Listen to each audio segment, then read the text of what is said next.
μικρός όμως παίκτης της Βραζιλίας, 1 μέτρο και 80 εκατοστά. Rebound από τον Σούζα μετά το σουτ, απόδοση.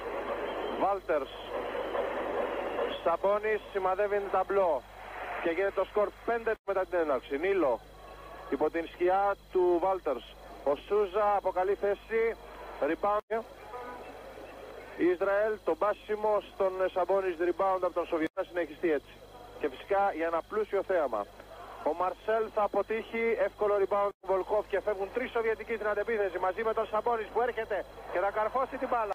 Βάλτερς, Βολκόφ για τον Σαμπόνις, πολύ εύκολα 17 πάλο τον Οσκάρ. Τιχονέγκο, Σαμπόνις για τον Βολκόφ έξω.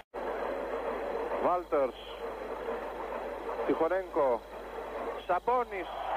Είδατε αυτό το καταπληκτικό για τον Οσκάρ. Πάντα Οσκάρ. Το σουτ υποπίεση, rebound. Ξανά Χομίτσιους. Σαμπόνις.